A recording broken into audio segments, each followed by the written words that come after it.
Welcome back. चलो आज एक और वीडियो बनाते हैं कि आज की असाइनमेंट पर ही फोकस रहेगा हमारा। ठीक है, तो हम आज क्या करने वाले हैं, सबसे पहले कि जो तुम लोग असाइनमेंट्स बना रहे हो ना, अच्छी बात है, अच्छे से बनाना। जो भी मैंने अभी तक बताया डिटेलिंग वो सब लगा के बनाना।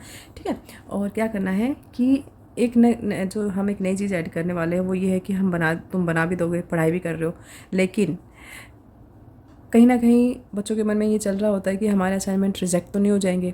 अगर हम टाइम से सबमिट भी कर रहे हैं और सब कुछ अच्छे से टाई भी करके एनवलप में डाल के भी हम सबमिट कर रहे हैं, लेकिन उसके बावजूद भी अगर हमारा असाइनमेंट रिजेक्ट तो नहीं हो जाएगा। तो आज रिजेक्शन पे बात करेंगे हम। ठीक है, कि वो कौन कौन से रीज़न होते हैं जिनकी वजह से असाइनमेंट रिजेक्ट हो जाता है। ठीक है, क्योंकि होता क्या है कि एक बार असाइनमेंट रिजेक्ट हो जाता है तो टाइम वेस्ट होगा, एनर्जी वेस्ट होगी। ठीक है, और साल भी वेस्ट हो जाएगा। तो बेटर है अभी से कुछ पॉइंट्स जान लेते हैं जिनकी वजह से असाइनमेंट रिजेक्ट होते हैं और उनसे कैसे बचना है। ठीक है, तो हाँ, सबसे पहला हम जो बात करने वाले हैं, मैं 1 2 3 ऐसे करके बात करेंगे। ठीक है, तो पॉइंट 1 लेते हैं हैंड राइटिंग के लिए।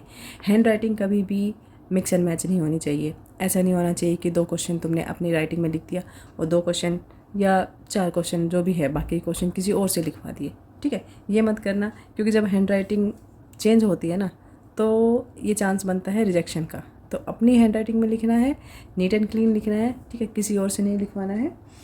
एंड अच्छा, सेकंड पॉइंट हम लेंगे कि जो कुछ कोर्सेज होंगे बच्चों के, जो सेमेस्टर सिस्टम वाले कोर्सेज होते हैं, कुछ ईयरली सिस्टम होते हैं।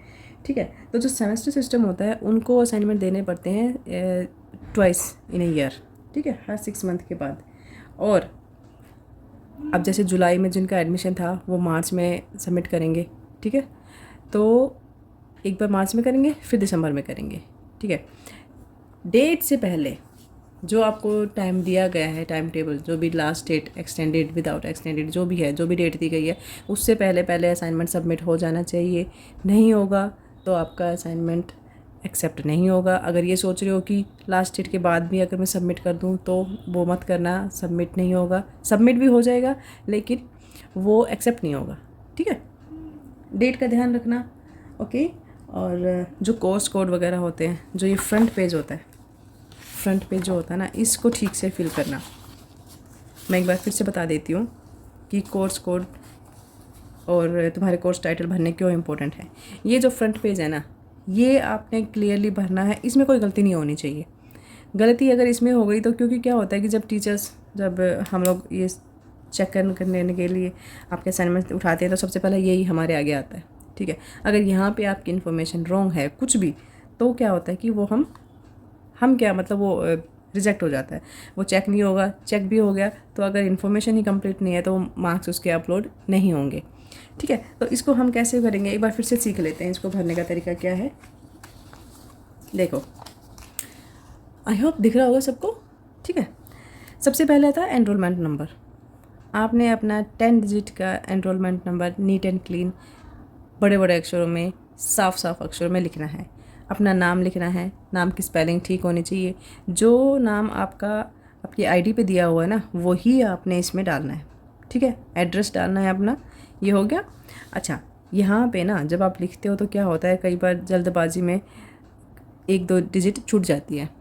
ठीक है, वो एक रीज़न बनेगा असाइनमेंट कैंसिल होने का, क्योंकि अगर एनरोलमेंट नंबर ही नहीं कंप्लीट होगा तो आपके मार्क अपलोड नहीं होंगे, चाहे वो कितना ही तुमने अच्छा बनाया हो, कितने अच्छे उसमें मार्क्स आ गए हों, लेकिन अगर ये कंप्लीट नहीं होगा तो वो रिजेक्ट हो जाएगा, उसके मार्क्स अपलोड नहीं होंगे। ठीक है, और मार्क्स अपलोड नहीं होंगे तो मार्क्स, जो आपके असाइनमेंट का रिजल्ट कब आएगा, अभी आप अप्रैल तक सबमिट करोगे तो जून, जुलाई, अगस्त तक आपका रिजल्ट आएगा। ठीक है, तब आपको पता चलेगा कि यहाँ पे ये ठीक नहीं लिखने से आप फेल हो चुके हो, आपके मार्क अपलोड नहीं हुए हैं। ठीक है, तो इस चीज़ का ध्यान रखना, 0 को 0 ही लिखना, 8 को 8 ही बनाना। 8 अगर गलती से बना देते हो तो उसको 0 बनाने की कोशिश मत करना। ठीक है, 7 है तो 7 को 7 के तरीके से ही बनाना, उसको 1 जैसा मत लिखना, या 1 बना दिया तो उसको फिर 7 बना रहे हो, कुछ कर रहे हो, ये सब मत करना। नेम लिखना, अपनी स्पेलिंग साफ साफ अक्षरों में, बोल्ड लेटर में लिखना है। एड्रेस हो गया। ठीक, फिर आते हैं प्रोग्राम टाइटल पे। प्रोग्राम टाइटल क्या होता है, वो सब तुम्हारा जो तुम्हें वो अपना कंट्रोल नंबर एक जो मिला होगा उस वाली शीट पे आपको सब कुछ मिल जाएगा। दूसरा आपकी आईडी पे सब कुछ लिखा होगा। प्रोग्राम टाइटल ये आपने डालना है, ठीक है। प्रोग्राम टाइटल क्या होता है कि तुमने बीए में एडमिशन लिया है, ठीक है, या बीकॉम में लिया है, या एमए में लिया है, ठीक है, जो भी है तुम्हारा वो होता है प्रोग्राम टाइटल, ठीक है। कोर्स टाइटल क्या होता है? कोर्स टाइटल ये होता है लाइक ये बुक है, ठीक है। मान लो तुमने ये वाली बुक का असाइनमेंट बनाना है, क्या लिखा हुआ है यहाँ पे? BHIC 131, ठीक है, एंड भारत का इतिहास, हिस्ट्री ऑफ इंडिया। तो ये जो है ना आपका BHIC, ये आपका कोर्स कोड है। यहाँ लिखना है आपने, यहाँ पे ये BHIC, ठीक है।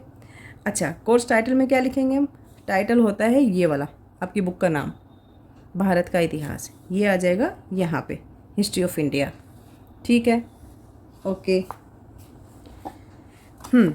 रीजनल सेंटर कोड, ये भी आपकी आईडी पे मेंशन होगा, वहाँ से ले लेना, यहाँ पे डाल देना। रीजनल सेंटर कोड नहीं होगा तो पता ही नहीं चलेगा टीचर को, ठीक है, या जो आपके रिसीव करेंगे ना असाइनमेंट्स, उनको नहीं पता चलेगा कि ये कहाँ का है।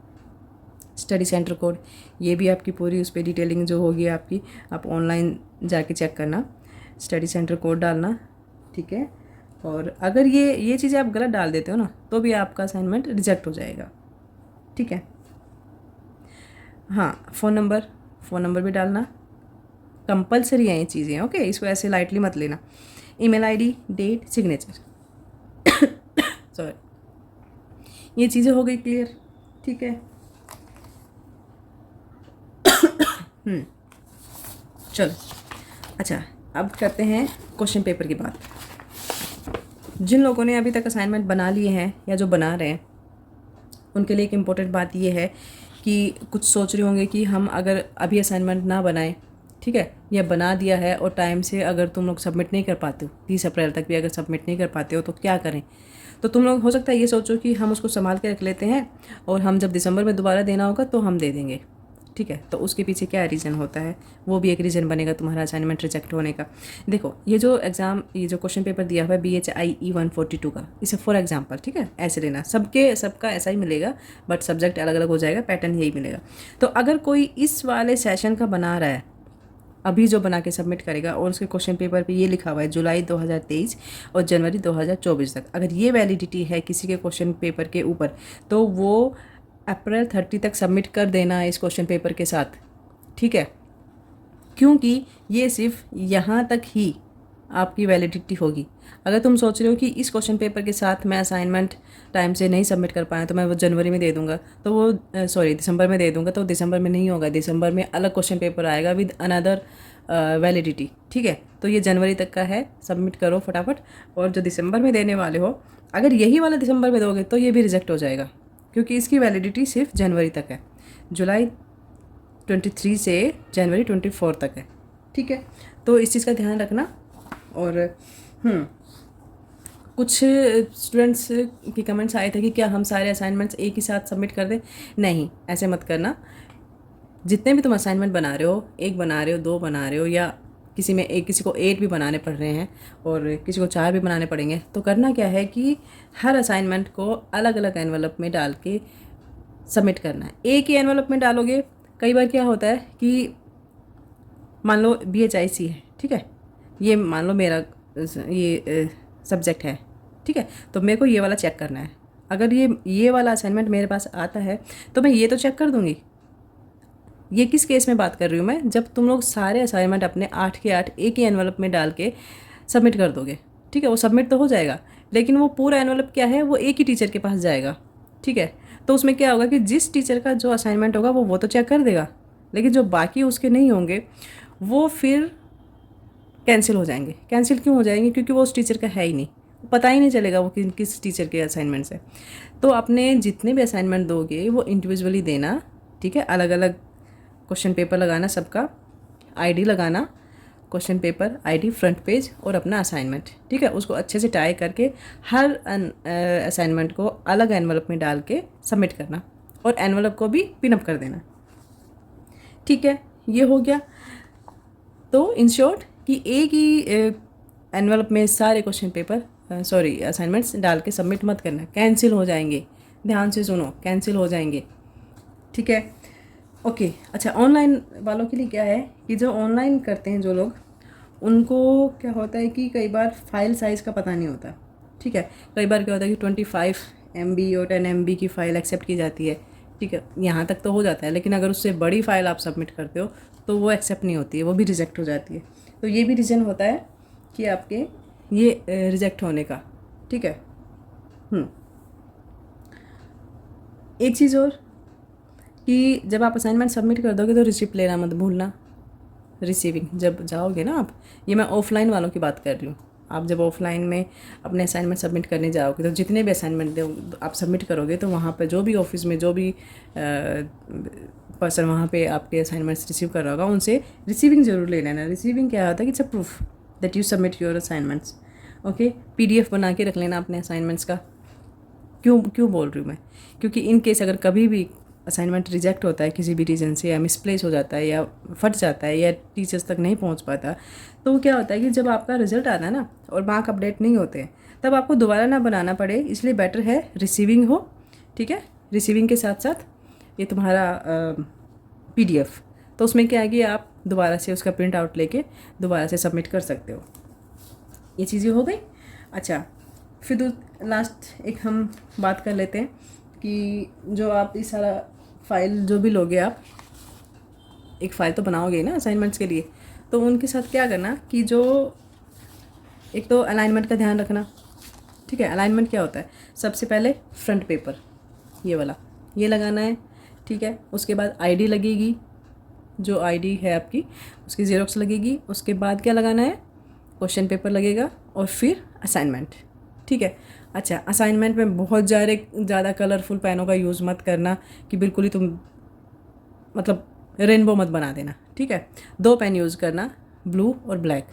हाँ, अगर आपको बहुत ही इंपॉर्टेंट कोई चीज़ आपने अंडरलाइन करके बतानी है तो आप रेड पेन का यूज़ कर सकते हो, वो भी सिर्फ अंडरलाइन करने के लिए, ठीक है। कलरफुल पेपर यूज़ नहीं करने, प्लेन पेपर यूज़ नहीं करने, और A4 शीट यूज़ करनी है, ये तो सबको पता ही है, ठीक है। और ये सारी चीज़ें आप अलाइन करके एक अच्छे से एनवलप में स्पिन अप कर दो या टाई कर दो धागे से, ठीक है। इस तरह से करके आप सबमिट कर दो एनवलप में डाल के, और एनवलप को भी पिन अप कर देना, ठीक है, सिक्योर हो जाएगा। तो ये कुछ चीज़ें हैं जो आपको असाइनमेंट रिजेक्शन से बचाएगा, और मार्क्स अच्छे तो आ ही जाएंगे। ऑफ कोर्स तुम लोग तैयारी कर ही रहोगे अच्छे से, ठीक है। तो ध्यान रखना, बस यही कुछ चीज़ें थी। बाकी अगर कुछ और कोई पॉइंट रह गया हो जो मुझसे मिस हो गया हो तो कमेंट बॉक्स में बात कर सकते हैं हम। तो ये करते हैं, ठीक है। तो अब बस फटाफट से अपने असाइनमेंट बनाओ, सबमिट करो, और फिर मिलते हैं नेक्स्ट वीडियो में, ठीक है। And best of luck, bye.